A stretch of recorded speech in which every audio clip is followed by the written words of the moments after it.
Alors, imaginez un instant commencer sa vie non pas à zéro, mais en négatif, avec une dette. C'est de là que part l'histoire, mais alors l'histoire incroyable, du coach Simon Ouedraogo, un parcours qui va nous montrer comment on peut transformer le désespoir le plus total en une réussite absolument spectaculaire. Et ça commence avec ses propres mots, qui sont très forts. Il dit « J'ai été, comme la majorité de la jeunesse africaine, sans espoir. » Voilà, tout est dit. Ces mots y posent vraiment les bases d'une histoire de transformation qui est juste remarquable. Une histoire qui part vraiment d'un désespoir absolu.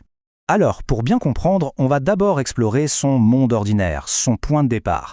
Et attention, on parle ici d'épreuves extrêmes, d'une pauvreté tellement profonde qu'elle semble bien sans aucune issue.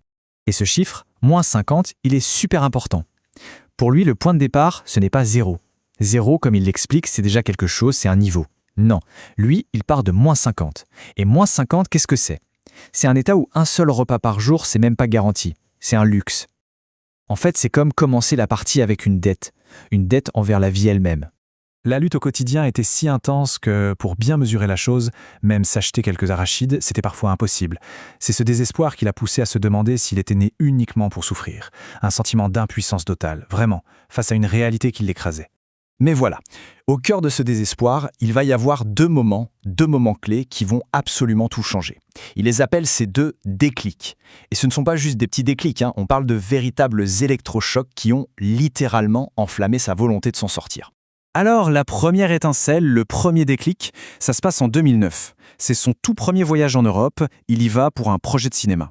Et ce voyage, il va complètement bouleverser sa vision du monde et surtout sa vision de sa propre situation. L'anecdote est incroyable. En France, donc, il accompagne son hôte faire des courses. Il voit le chariot, le caddie se remplir à ras-bord. Il s'imagine bien sûr que c'est un cadeau pour sa famille restée au pays. Et là, le choc. Un choc immense quand il comprend que toute cette nourriture, c'est pour le chien de la maison. Cette nuit-là, il raconte qu'il a pleuré. Mais attention, ce n'était pas de la jalousie. Non, c'était une rage de vaincre qui venait de naître en lui. Le deuxième déclic, lui, est bien plus tragique. Il arrive quelques années plus tard, et là, ça va le toucher de manière beaucoup plus personnelle et douloureuse. Cette résolution, elle naît d'un véritable drame. Sa cousine, âgée de 19 ans, meurt. Elle et son bébé, qui n'est pas encore né. La cause, un manque d'argent pour des soins médicaux adéquats. Devant son corps à la morgue, il dit qu'il ne pleure pas. Non, il est saisi par une sorte de détermination froide, glaciale. Il se fait une promesse. Il est l'heure de mettre fin à toute forme de comédie économique.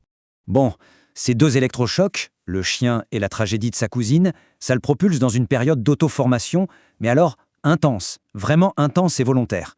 Le but, ce n'était pas juste d'apprendre des trucs, non. Il s'agissait de se reconstruire complètement, de forger une toute nouvelle personne. Et cette transformation, elle ne s'est pas faite en un jour. Ça a duré 7 ans, 7 longues années.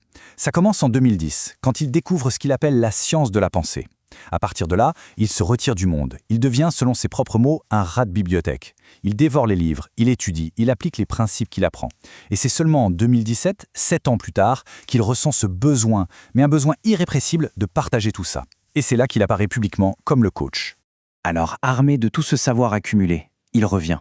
Il revient sur le devant de la scène avec une philosophie bien à lui, une philosophie très puissante. Et pour la résumer, il utilise une métaphore géniale et très parlante, celle du singe et du piédestal.